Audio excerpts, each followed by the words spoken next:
بسم اللہ الرحمن الرحیم۔ السلام علیکم ورحمۃ اللہ وبرکاتہ۔ آج آپ کی خدمت میں ایک عربی کے لٹریچر سے ایک کہانی شیئر کرنی ہے۔ بڑی سبق آموز کہانی ہے اور اس سے ہم بہت کچھ سیکھ سکتے ہیں۔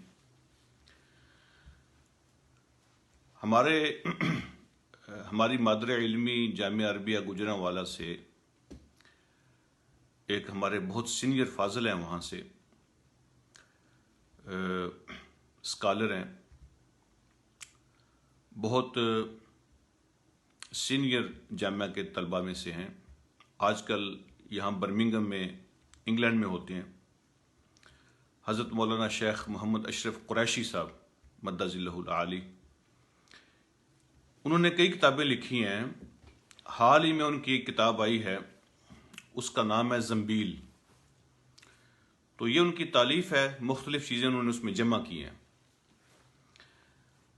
تو یہ سٹوری جو میں آپ سے شیئر کر رہا ہوں، انہوں نے اپنی اس کتاب میں فضیلت العلامہ قاسم عاشور، ان کی کتاب الوفا فی اخبار النساء، اس کے حوالے سے اپنی کتاب میں یہ لکھی ہے۔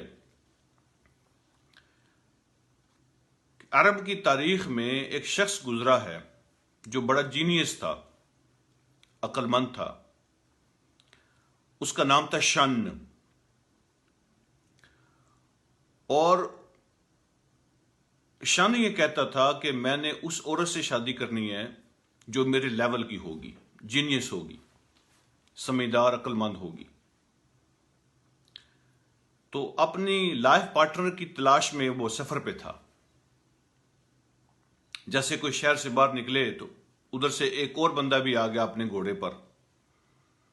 تو جب دونوں کو پتا چلا کہ ہم ایک ہی سمت میں جا رہے ہیں تو دونوں اکٹھے سفر کر رہے تھے، اپنے اپنے گھوڑے پر تھے۔ سفر کے دوران شان نے دوسرے آدمی سے پوچھا کہ اس سفر میں آپ مجھے اٹھا رہے ہیں یا میں آپ کو اٹھا رہا ہوں؟ اس نے کہا کہ یہ کیسی بیوقوفوں والی بات ہے، میرے پاس بھی گھوڑا ہے اور آپ کے پاس بھی گھوڑا ہے، نہ آپ کو اٹھانے کی ضرورت ہے اور نہ مجھے اٹھانے کی ضرورت ہے۔ شن خاموش ہو گیا۔ تھوڑا آگے گئے تو ایک بستی میں، تو انہوں نے دیکھا کہ فصلیں تیار ہیں، پکی ہوئی ہیں۔ تو شان نے کہا کہ یہ جو فصلیں ہیں یہ کھا لی گئی ہیں یا ابھی کھانی ہیں؟ تو اس آدمی نے کہا کہ میں تمہاری پہلی بیوقوفی نہیں بھولا، ابھی تم نے ایک اور بہت بیوقوفوں والی بات کر دی ہے کہ جب فصلیں بھی کٹی نہیں ہیں تو اس کے کھانے کا پھر سوال کہاں سے پیدا ہوتا ہے؟ تو وہ پھر خاموش ہو گیا۔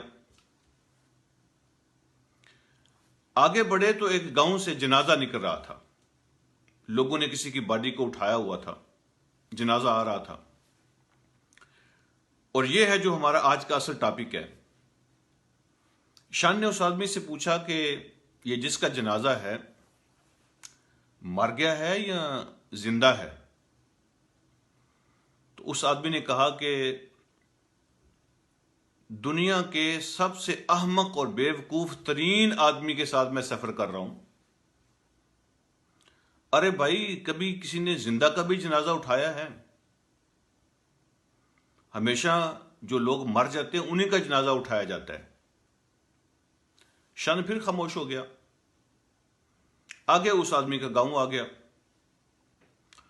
اس نے کہا کہ اس میں تو کوئی شک نہیں ہے کہ آپ بڑے بیوقوف آدمی ہو، لیکن کچھ وقت ہم نے اکٹھا سفر کیا ہے، میرا گاؤں آ گیا، میری حویلی میں چلو، کوئی چائے پانی، کوئی لسی پانی پی لینا، تھوڑا آرام کر کے نکل جانا۔ شان نے اس کی دعوت کو قبول کیا، وہ اس کو اپنی حویلی میں لے گیا، اس کو بٹھایا، اندر گیا، اپنی بیٹی سے جا کے بات کی۔ ایک ہی اس کی بیٹی تھی، اس کا نام تھا طبقہ۔ تو اس نے کہا کہ میرے ساتھ ایک مہمان ہے جو دنیا کا بیوقوف ترین آدمی ہے، اس کے لیے کچھ کھانے پینے کا بندوبست کر دو۔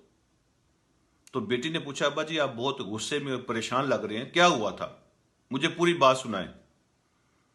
تو والد نے اپنی بیٹی کو شان کے وہ تینوں سوال جو ہیں، تینوں باتیں وہ بیان کر دی۔ تو بیٹی نے کہا ابا جی وہ بیوقوف نہیں ہے، وہ بڑا کوئی جینیس آدمی ہے، وہ بڑا کوئی سمجھدار ہے، اس نے بڑی گہری باتیں آپ سے پوچھی ہیں لیکن آپ سمجھے نہیں ہیں۔ تو اس آدمی کو تجسس ہوا، تو اس نے کہا بیٹی سے کہ آپ کو کیا سمجھ آیا ہے ان سوالوں سے؟ تو بیٹی کہنے لگی ابا جی وہ جو پہلی بات اس نے آپ سے پوچھی تھی کہ میں آپ کو اٹھا رہا ہوں یا آپ مجھے اٹھا رہے ہیں، تو اس کا مطلب یہ تھا کہ سفر کے دوران عام طور پہ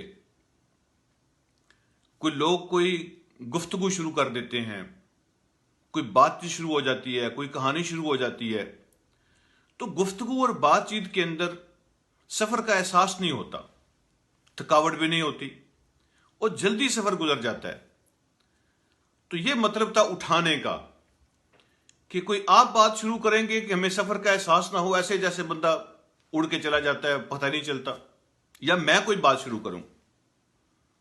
تو باپ نے کہا ہاں یہ بات اس کی واقعی بڑی سمجھداری والی ہے۔ بیٹی نے کہا ابا جی جو دوسری بات اس نے پوچھی تھی فصل کے بارے میں، وہ یہ دیکھنا چاہتا تھا کہ اس کے کہنے کا مطلب یہ تھا کہ یہ جو بستی ہے، یہ جو علاقے کے لوگ ہیں، ان کی فائنانشل سچویشن اور کیپیسٹی کتنی ہے۔ جو غریب لوگ ہوتے ہیں عام طور پہ جن کو پیسوں کی زیادہ ضرورت ہوتی ہے، وہ کھڑی فصلیں بیچ دیتے ہیں اور پھر پیسے کھا لیتے ہیں۔ وہ پتہ کرنا چاہتا تھا کہ یہ جو لوگ ہیں انہوں نے فصلیں کھڑی بیچ دی ہیں یا خود کاٹ کے اپنے گھر میں غلے لے کے جائیں گے۔ اس نے کہا یہ بھی بات اس کی ٹھیک ہے۔ اس نے کہا ابا جی جو تیسری بات اس کی تھی جنازے کے بارے میں کہ زندہ ہے یا مر گیا، تو وہ یہ پوچھنا چاہتا تھا کہ یہ جو بندہ فوت ہوا اس نے اپنے پیچھے کوئی قابل تربیت یافتہ اچھی اولاد چھوڑی ہے جو اس کے نام کو زندہ رکھے گی، یا اولاد کی طرف کوئی توجہ نہیں دی؟ یہ غافل قسم کا باپ تھا، لاپرواہ قسم کا باپ تھا، یا اپنے خاندان اور بچوں کی کوئی فکر کی اس نے کہ اس کے جانے کے بعد اس کی اولاد اپنے کاموں سے، اپنے کسبوں سے، اپنے کردار سے، اپنے اخلاق سے اپنے باپ کے نام کو زندہ رکھنے والی ہے یا نہیں ہے؟ اس نے کہا باتیں تو تینوں اس کی زبردست تھیں۔ وہ فوراً اس کے پاس گیا، شان کے پاس، اور جا کے اس نے معذرت کی اور پھر کہا کہ مجھے پتہ چل گیا کہ تمہاری تینوں باتوں کا مطلب کیا تھا۔ تو شان نے کہا کہ تمہیں یہ کس نے بتایا؟ اس نے کہا میری بیٹی طبقہ نے بتایا۔ تو شان نے کہا کہ میں جس کی تلاش میں تھا مجھے بھی وہ مل گئی ہے، اور اس نے بیٹی کو پرپوز کیا، درخواست کی، اور طبقہ کے والد نے درخواست کو قبول کر لیا اور شان اور طبقہ کی شادی ہو گئی۔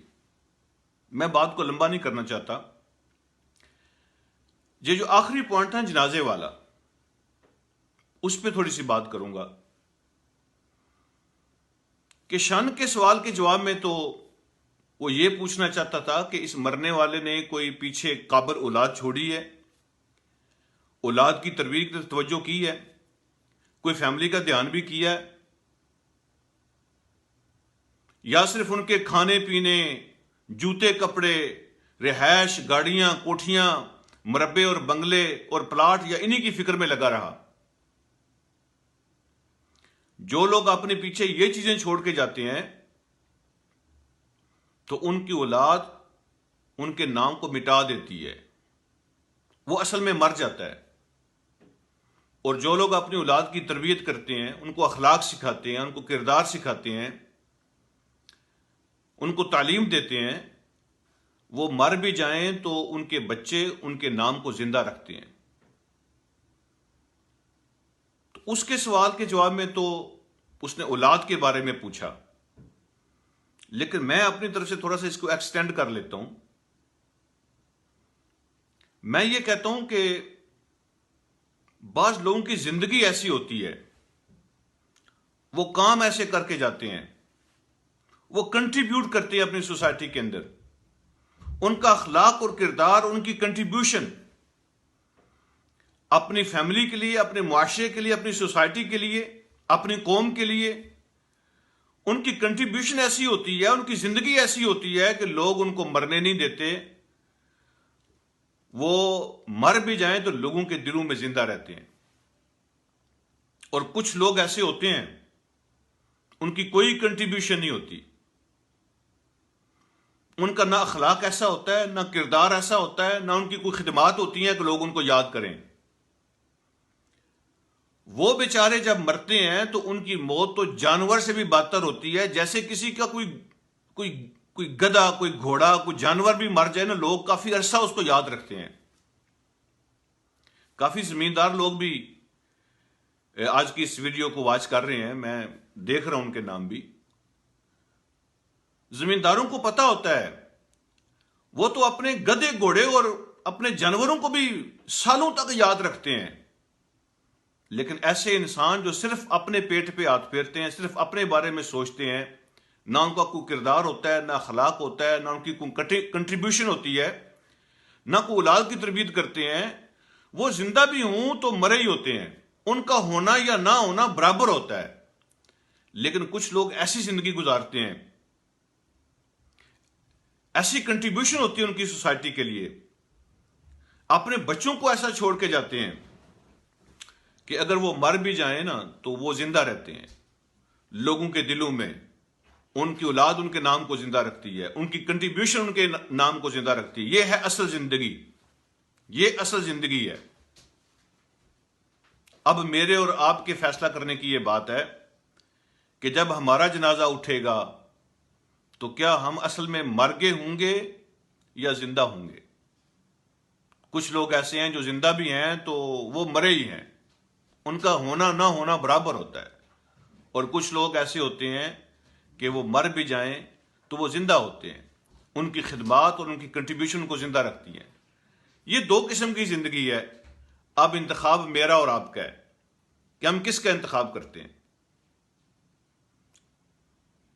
مرنے کے بعد بھی زندہ رہنے والی زندگی یا جیتے ہوئے بھی مری ہوئی زندگی. یہ انتخاب اب ہمارا ہے. بچوں کی طرف بھی توجہ فرمائیں، گھر کی اور فیملی کی تربیت کی طرف توجہ کریں، بچوں کو اخلاق سکھائیں، کردار سکھائیں، تعلیم دیں، اور اپنی سوسائٹی کا بھی خیال کریں. ایسی زندگی بسر کریں کہ جانے کے بعد بھی لوگ یاد کریں.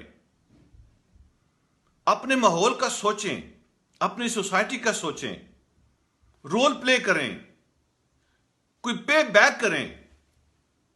جس سوسائٹی نے آپ کو بہت کچھ دیا، یہ ہماری ذمہ داری ہے کہ ہم اس کو پے بیک کریں. یہ اللہ رب العالمین کا حکم ہے کہ ہم بھی کوئی پے بیک کر کے جائیں اس دنیا کے اندر. یہ ہے اصل زندگی. اللہ مجھے اور آپ کو توفیق عطا فرمائے، اور اللہ پاک ہمیں کنٹریبیوٹ کرنے کی، اپنے اخلاق و کردار کے ذریعے سے، اپنی خدمات کے ذریعے سے، اور سوسائٹی کو پے بیک کرنے کی توفیق عطا فرمائے. اللہ پاک سب کے لیے آسانیاں پیدا فرمائے. السلام علیکم ورحمۃ اللہ وبرکاتہ.